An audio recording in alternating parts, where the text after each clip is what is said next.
নমস্কার, welcome to world affairs Bangla. Now recently একটি বড় খবর সামনে এসেছে। অযোধ্যার রাম মন্দিরের পর এবার কাশীর বিশ্বনাথ মন্দির পুনরুদ্ধার।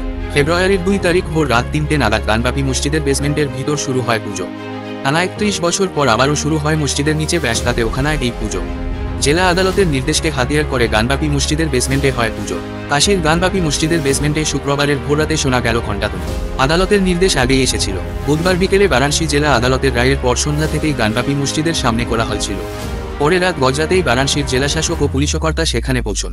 এরপর ভোর রাত 3টে নাগাদ গানবাপী মসজিদের বেসমেন্টের ভিতর শুরু হয় পুজো। মসজিদের নিচে ব্যাসখাতে ওখানায় এই পুজো শুরু হয়। জেলা আদালতের নির্দেশকে হাতিয়ার করে গানবাপী মসজিদের বেসমেন্টে হয় পুজো, যে নির্দেশে স্থগিতাদেশ জারি করতে সুপ্রিম কোর্টের দ্বারস্থ হয়েছে অঞ্জুমান ইন্তেজামিয়া মসজিদ কমিটি। এদিকে মসজিদের নিচে ব্যাসখাতে ওখানায় ভক্তের ঢল শুক্রবার সকাল থেকেই নামতে শুরু করে। আর সেখানে কোন পুরোহিত পুজো করবেন তা ঠিক করে দেয় কাশী বিশ্বনাথ মন্দিরের ট্রাস্টের সদস্য ও পিটিশনার। এবং ধর্মীয় রীতি মেনে ভোর 3:30 সেখানে হয় মঙ্গল আরতি। সন্ধ্যাকালীন পুজো হবে 7টায়। রাতে 10:30 হবে দেবতার শয়ন।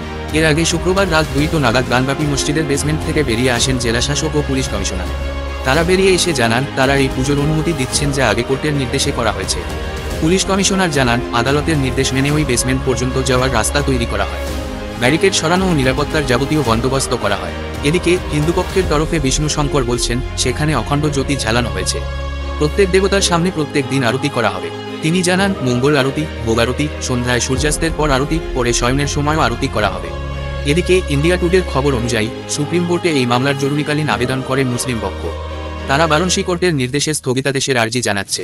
তাদের অভিযোগ হিন্দুপক্ষের সঙ্গে যোগসাজশ রয়েছে উত্তরপ্রদেশের যোগী প্রশাসনের। তারা বারাণসী আদালতের রায়ের পরই রাতারাতি নির্দেশকে কার্যকর করতে তৎপর হয়। এদিকে আরও এক সূত্রের খবর, মুসলিম পক্ষের আইনজীবী এলাহাবাদ আদালতেরও মুখাপেক্ষী। এদিকে জানা গিয়েছে ওই ব্যাসখাতে ওখানায় প্রতিদিন ভক্তরা প্রবেশ করতে ইচ্ছুক। সেই জায়গা থেকে বারাণসীর আইন শৃঙ্খলা পরিস্থিতি কোন দিকে যাবে তা নিয়ে রয়েছে বহু ধরনের জল্পনা। সব থেকে বড় প্রশ্ন, গানবাপী আসলে মন্দির নাকি মসজিদ ছিল? দেখুন, এই প্রশ্ন সমাধানের দায়িত্ব বারাণসী আদালত ভারতের এএসআই কমিটির হাতে সমর্পণ করেন। ফলে তারা তাদের গবেষণার পর তাদের রিপোর্টে জানিয়েছেন গানবাপী মসজিদ থেকে বিভিন্ন প্রাচীন হিন্দু শিলালিপি, বিভিন্ন হিন্দু ভাস্কর্য, স্থাপত্য শৈলী, মসজিদ রূপী মন্দিরের দেওয়াল থেকে তারা উদ্ধার করে এবং পরিশেষে সেখানে একটি শিবলিঙ্গ উদ্ধার করে। এবং সেই অভিমুখ চেয়ে মসজিদের বাইরে একটি পাথরের নন্দী গায়ের মূর্তিও বসানো আছে, যার বয়স ইসলামের পূর্বে। ফলে গানবাপী আসলে মসজিদ না মন্দির, সেই নিয়ে আর কোনো সংশয় থাকে না বলে মনে করেন বারাণসী আদালত। যার ফলস্বরূপ সেদিন ভোর রাতে টানা 31 বছর পর পুজো পুনরায় শুরু করা হয়। ভিডিওটি ইনফরমেটিভ লাগলে চ্যানেলটি সাবস্ক্রাইব করতে পারেন। ধন্যবাদ।